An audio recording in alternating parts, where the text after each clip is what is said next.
கலைஞர் தன்னில் தக்க வைத்த பல கலைகளுடன் பின்னி பிணைந்த பலகத்துறை மண்ணில் பல கவிகளை செவியேற்க இவ்விடம் அமர்ந்திருக்கும் அனைவருக்கும் அஸ்ஸலாமு அலைக்கும் வரஹ்மத்துல்லாஹி வபரகாத்துஹு. நேற்றை கடந்த இன்று பாராட்டுக்கள் குவிந்த மன்றம் இது. ஆசைகள் பல கனவுகள் நினைவாக்கப்பட்ட நேரம் இது. வழங்கப்பட்ட வாய்ப்புகள் தேர்வில் என்றாலும் மறுக்கப்படவில்லை ஊக்குவிப்புகள். மறைத்து வைக்க ஒன்றுமில்லை இவ்விடத்தில். மனையெனும் வட்டத்தில் பூட்டி வைக்கப்பட்டவள் கலை இலக்கியம் எனும் வட்டத்தில் போற்றப்படுகிறாள் என்று. அவரவருக்கான சந்தர்ப்பத்தை அவரவரே தேட வேண்டும் என்றவர்களுள் களம் அமைத்து தந்ததுதான் இம்மன்றம்.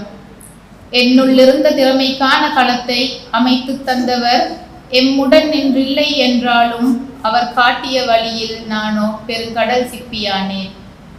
தாய் வழி ஒன்று கூடலில் வாசிக்கப்பட்ட கவிக்கு தாய்மாமனால் கிடைத்த பாராட்டும் வாய்ப்பும் இன்று அவர் இல்லாமல் அவருக்கான அரங்கில் அரங்கேற்றப்படுவதற்கா என்று அன்று நான் நினைத்திருக்கவில்லை.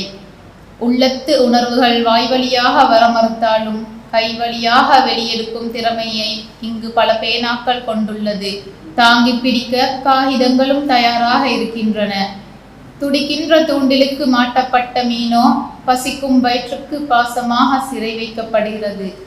இலக்கண பிழையற்ற வரிகளால் இலட்சணமாக்கப்பட்ட கவிதைகள் ரசிக்கும் உள்ளங்களுக்கு விருந்தாகிறது பல தலைப்புகளுள் அடங்கிவிட்டதால். வான் சுமந்த மலை நீரை வாரியெடுக்க பூமித்தாய் முன்வந்தது. நான் சுமந்த கவிவரிகளை செவியேற்க இவ்வரங்கம் இங்கிருக்கிறது. பொன்னாடை போற்றி கௌரவிக்க வேண்டாம், பொன்னெழுத்துக்களால் வாழ்த்தவும் வேண்டாம். என் கவிவரியில் உள்ள பிழை கண்டு அதை எடுத்துரைத்தாலே போதும் பல மேடை ஏறி போற்றப்படுவதற்கு. முற்றுப்புள்ளியை 3 முறை வைத்தால் தொடர்ச்சியாகி விடுவது போல் என் கவிக்கும் நான் இப்போது 3 முறை முற்றுப்புள்ளி வைத்து 1000 கவியாக உருவாக்கப்படும் முயற்சியில் 100 வெற்றி கண்ட தருணம் இதில் விடைபெறுகிறேன். அஸ்ஸலாமு அலைக்கும் வரஹ்மத்துல்லாஹி.